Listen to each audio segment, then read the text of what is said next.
Welcome back to International Economic Sessions once again. Now we will be discussing on the concept of gains from trade. The reason for international trade is nothing but gains from trade. Gains from trade can be defined as the net increase or the net positive gains out of international trade. So that is a concept from the pre-classical mercantilist to the classicals to the neoclassical, and that moves to the modern theory. It is only the gain that arises out of international trade that forces nations to export and import or indulge in international trade. There are various approaches to gains from trade, that is, different angles exist about gains from trade.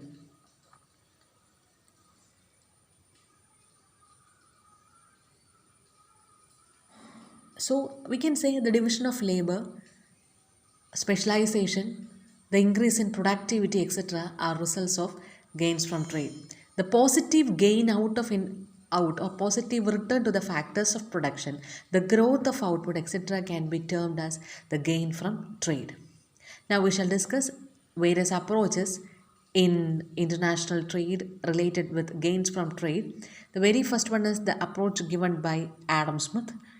Adam Smith approach is an opinion on international trade is that increased value of product and improvement of productive capacity of each trading country is the gain out of international trade. That is, the gains from international trade are in the form of increased value of the product and also improvement in the productive capacity. So the factors of production ultimately gains out of it. So each trading country can make maximum welfare out of export earnings. So they can trade, they can earn out of it. There will be a cost advantage, so the cost of production will reduce. They can use the resources to the maximum possible, and also results in specialization and division of labor. Then another approach given by Ricardo and Malthus. So they view gain from trade as an objective aspect. There is advantage to both places in trade. So Malthus had expressed this regard similar to that of Adam Smith, that is, it results in increased value. The other person, that is Ricardo, said that there will be specialization in the production and trade, and the basis of principle of comparative cost results in saving of resources. So the Ricardo's and Malthus theory is quite impressive, even if it is criticized in the point that Malthus criticized that there will be an emancipated, exaggerated viewpoint regarding gains from trade. J.S. Mill, another economist, found out a serious deficiency of Ricardo's concept, and then he tried to make an amendment of that using the reciprocal demand curve. For him, the distribution of gains from trade can be explained in terms of Marshall Edgeworth offer curves, and he also suggested that there is a possibility of gain from trade. The reciprocal demand or the strength and relative elasticity of the two trading countries for the products of each other will decide the actual rate of exchange of the two commodities, and there can be a possibility of gains from trade out of it. Modern approach to gain from trade is given by various economists. Before that, we have to see Tozing's approach. So Tozing maintained that gains from international trade can come out to the trading country in the form of increase in income. So it signifies general rise in the income terms. In case of modern approach, there are few points regarding the modern approach. That is, the trade causes different shifts. That is, production point, there is an increase in the point of production. That is, if you see the diagram, you can see that there is an initial point of Q. From there can be shift to point R. When we compare Q and R lies in a higher indifference curve, showing that there is an increase in output. So commodity X can be produced more. There can be a production effect. So that is the shift, that is from Q to R. The second point is consumption. Initially, it is at point Ci, and now it moves to another level, that is Pi. That again shows there is a new indifference curve, and there is also a consumption effect, increase in satisfaction of the commodity.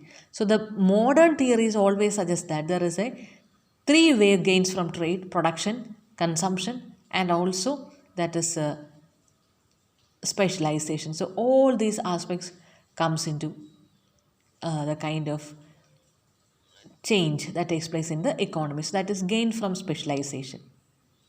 So what determines the gain from specialization? That is nothing but the terms of trade. So that is the rate at which each commodity is exchanged. Cost of production is at another important factor. If the cost is less, it will be gainful. The reciprocal demand, again, if the demand for commodity is somewhat high, that means it is elastic in nature. Sorry, it is inelastic in nature. There will be issues in the country. Always the reciprocal demand is of importance. The size of the country and the level of income also matters. A small country has a limited size of domestic market. Its productive resources are also too limited. That is an issue. The level of income and productive efficiency must be taken care of, and the factors determining gains from trade factors, the technology, and also the nature of products. This all determines the kind of international trade.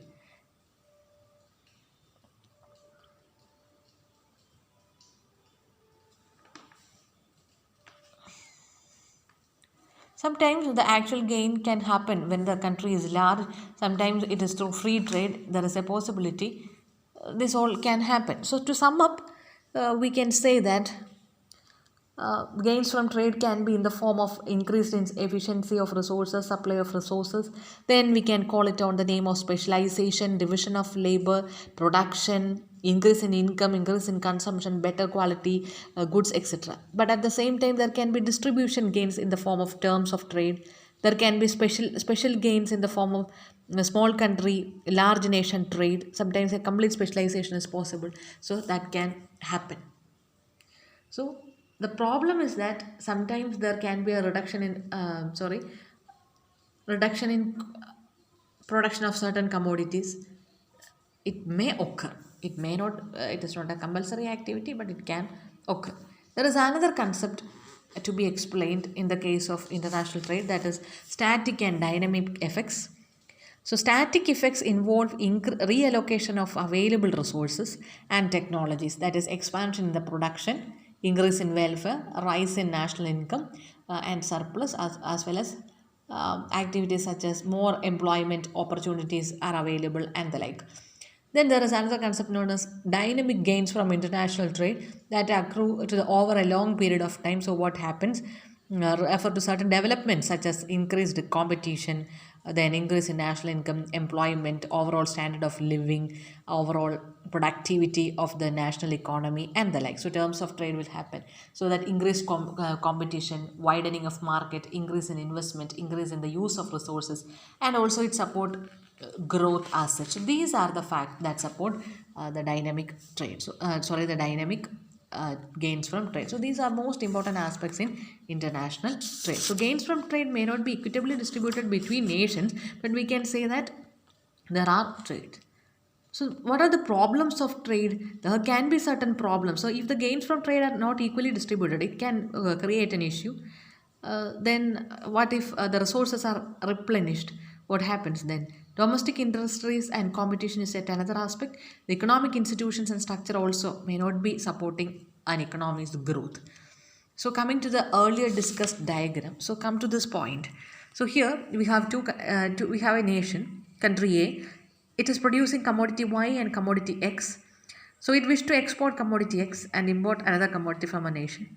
The initial point of production is point Q. See, PP1 is the domestic price side, AB is the production possibility curve, CI is the consumption line. So when it tries to export commodity X. So there will be less production of commodity Y. It moves to the new point, that is point R.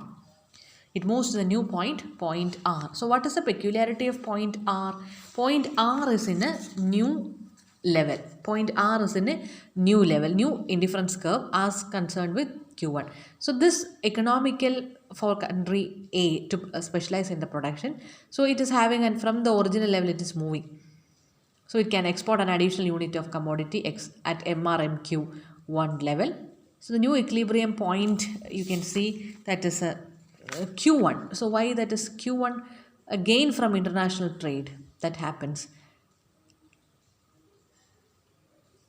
So the new equilibrium point Q1 is on a higher indifference curve C1 I1 as compared to that of Q in CI. This proves without any doubt that international trade will make the society better. That is C1 I1 is the consumption point and the production point is shown by the point R. So which again shows that there can be an increased productivity at point R and increased consumption at P2 I1 level than the older level of CI. So this can result in an international, this is a gains from trade. So here again, AB represents the production possibilities of the country producing commodities X and Y. There is no international trade. They are at point Q with a price line of PP1. When there is international trade, country A reduces the production of commodity Y and increases the production of commodity X because it is more economical.